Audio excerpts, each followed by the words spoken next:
What's up, everybody? It's your favorite show, Get a Bucket. I'm your host, Trey, and as usual, I hope you're all having a wonderful, wonderful day. What are we gonna talk? What are we gonna talk about today? You see, I got my Red Sox jersey on, so we could go the MLB route. We won't today.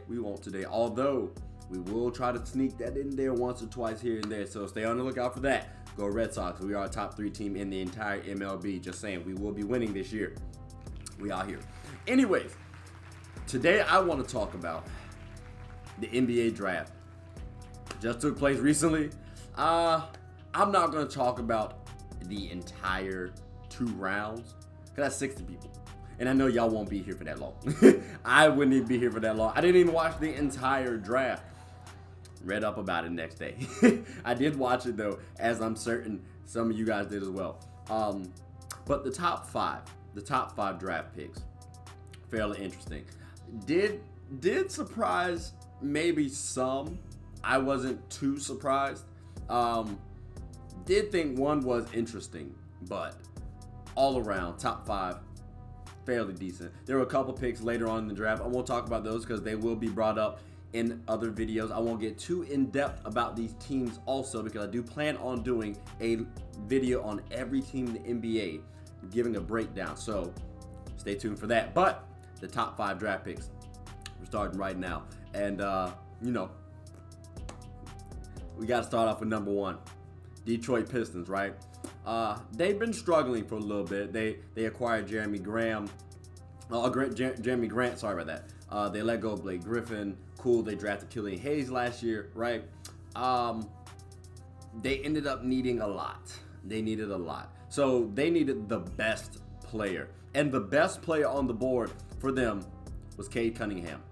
Cade Cunningham. He's a 6'8" point guard. Again, let me restate that. He's a 6'8" point guard, okay? The boy can score.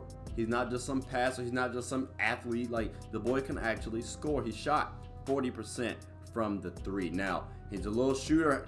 He's a little shooter happy, right? Like, I could see him attacking the basket a little bit more.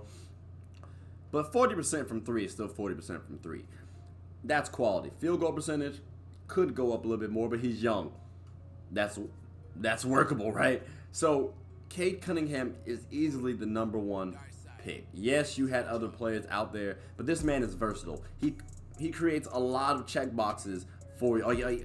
Like, come on now, bro. Like, it's easy to pick this man, as you are clearly seeing right now. Like, the highlights speak for itself, right? So again, Cade Cunningham, number 1 pick. He should be coming to Detroit to bring them a little bit of relevancy. I like the swagger. I like the confidence. And you know what? The Detroit fans like him as well. The Tigers already embraced him when Cade was at the game. And then, he got a call one time on Instagram where a nice little fan was trying to shoot his shot, So I'm just saying, like, Cade Cunningham is going to be well embraced. And he already wants to bring back, like, kind of that Bad Boys Pistons vibe. I respect that. So I expect to see some decent results out of the Pistons. Playoff worthy? No. But entertaining enough to later on attract stars? Yes, definitely. So good job, Pistons. They did a good draft. Again, we'll talk about that overall later. But number 1 choice, Cade Cunningham. Good start. Now, number two, we had the Houston Rockets. The Houston Rockets ended up getting Jalen Green. Now, Jalen Green, ladies and gentlemen, he is an actual special talent, I gotta say. And I'm trying to choose my words carefully. I don't want to predict Hall of Famer or anything like that. A lot of things have to happen for certain things like that to take place. But the abilities that Jalen Green has, he is a 6'6" wing, like, shooting guard that can jump out the gym. He can also score the ball fairly well. Okay? Fairly well. Now, in terms of comparing these players, for example, Cade Cunningham, he reminded me of a Penny Hardaway and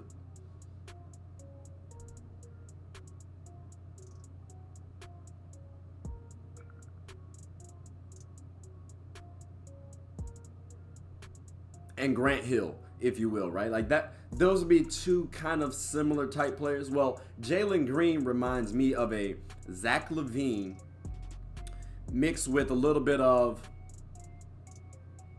Bradley Beal and Otto Porter. I'm sorry, and Kelly Oubre. Oh my gosh, my bad.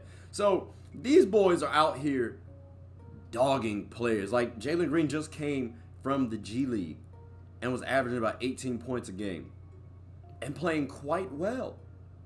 So he already has experience against NBA talent.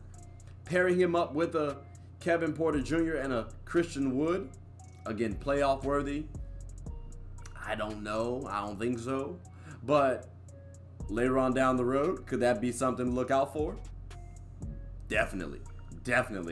And the man's highlights are showing you he's extremely athletic. He attacks the basket. He can also score. That's where you get the Bradley Beal in. And the athleticism is displaying from the Zach LaVine. Now, where's the Kelly Oubre coming from? Well, on the man's draft night, you can kind of see he's a little bit eccentric when it comes to the fashion, right? So I think he might fall into that line of Kelly. I could see that. I could actually see that. He seems like he likes the fashion vibe. So maybe him and Kelly could pair up doing something nicely. But Jalen Green, second choice, Houston Rockets. I gotta say, I'm giving you flowers. It's a good choice for you guys. Now the third team, the Cleveland Cavaliers, they ended up drafting Evan Mobley. Okay. Now Evan Mobley is a 7-foot big man that actually might be playing power forward in the NBA. The reason why I say that is because the Cleveland Cavaliers already have Jarrett Allen.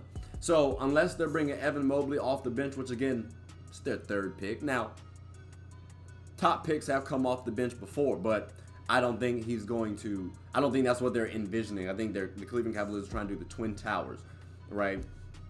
And Evan Mobley has actually shown he can at least stretch the floor out. Now, he only shot 30% from three in college, but at least his mechanics are there. So you can at least teach him to shoot the ball.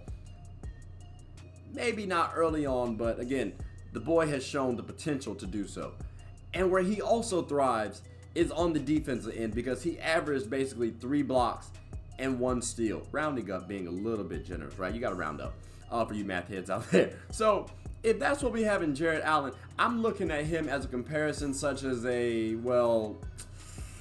Anthony Davis, wait for it, and like a JaVale McGee, because of the lankiness of JaVale McGee. He's not as big as Anthony Davis is, but he's also not as, JaVale McGee's athletic, but I think Evan Mobley's a little bit more athletic, or at least on par. So that's why I say he's a combination, and he's not like Anthony Davis from an athletic point of view. But Evan Mobley can get somewhere in between that factor. That's what the Cleveland Cavaliers have. I'll get more into the team a little bit later on, like I stated. But Evan Mobley should pair up nicely with Jarrett Allen and also give the Cleveland Cavaliers something to work with long term. Basically meaning, Jarrett Allen, you need to play at least pretty well, because if you don't, the Cavs do have a backup plan already. Just saying. Now the next team, the Toronto Raptors at number 4. I thought they were going to go one way. They kind of went another. They ended up drafting Scotty Barnes. Now, Scotty Barnes is an athletic guard. They have him listed as 6'9", but the boy looks like a forward, okay? So that's what kind of throws you off, right? Scotty Barnes is your do-it-all athlete. In football, in high school they have quarterback, running back. They have positions laid out. There's one called athlete, meaning this person can do a lot of things. Well, this is what Scotty Barnes is. He's an athlete, pure point blank. He can do it all. Guard 1 through 4.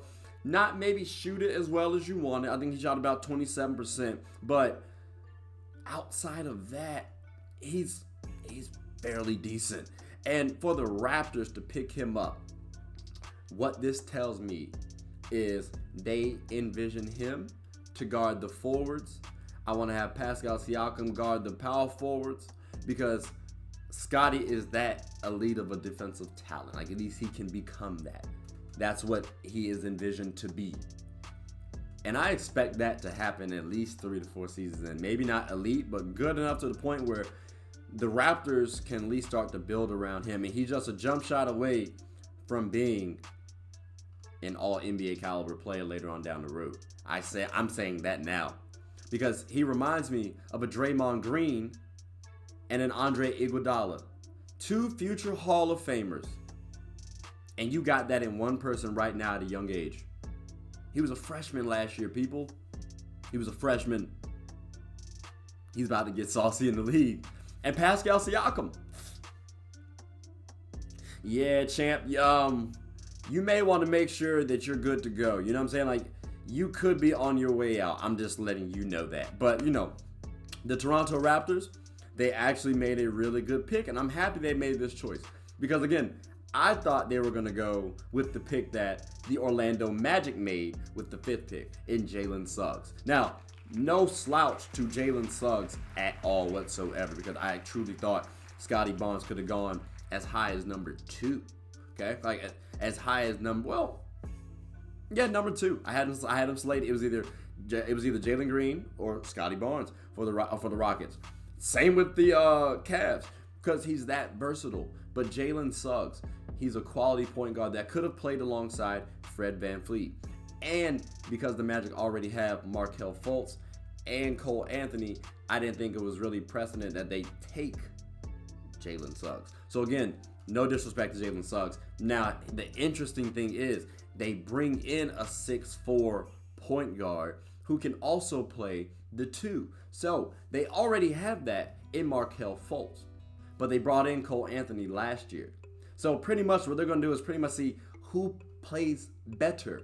Do they like the potential of Jalen Suggs? Or do they like the production of Markelle Fultz and Cole Anthony? Because having 3 point guards, well, we've seen that not work, such as the Suns when they had Goran Dragic and Eric Bledsoe. I forgot the third one. But anyways, Brandon Knight. But my bad. But yeah, like, we've seen that not work. So they probably won't have this long term. I expect Jalen Suggs to stay simply because he's the younger player. But he'll also probably produce more because the man has a winning mentality. Again, a 6'4" point guard that's decently athletic, and he's played multiple sports. And again, he fit in well with this Gonzaga team. Yes, they had seniors and upperclassmen and a quality squad, but he fit in nicely and actually looked like one of the alpha dogs. Again, Time and Kispert, they were on the floor, and Jalen Suggs looked like the go-to guy a good amount of times. He won the shot for them against UCLA in March Madness. Jumped on the scoreboard and everything afterwards, like Kobe and D-Wade did. So again, that's who Jalen Suggs is, and I think he will help out the Magic. He reminds me of like a younger, maybe more athletic Deron Williams.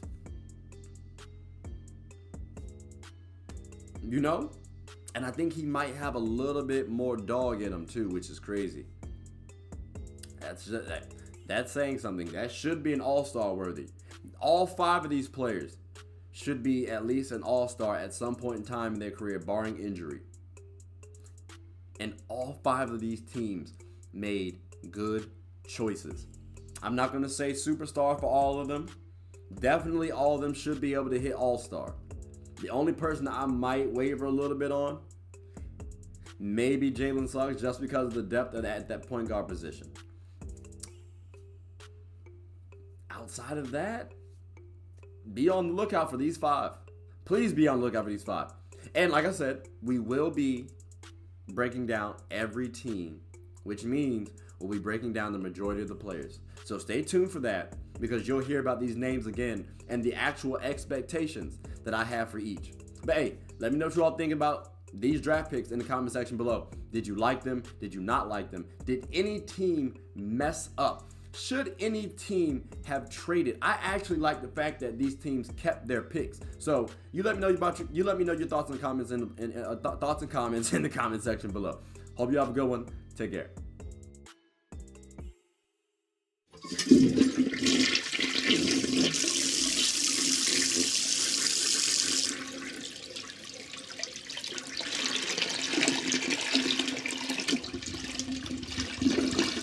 I did not know you guys were still here. As you can see, we're at the back end of the show. No pun intended, but look, hope you all enjoyed it. And before you go, please subscribe to the YouTube channel, follow the IG account, share the content to anybody who's anybody. And most importantly, leave your thoughts and comments below. But I got to go back and play Buddy in 2K, so let me unmute him real quick. Excuse me.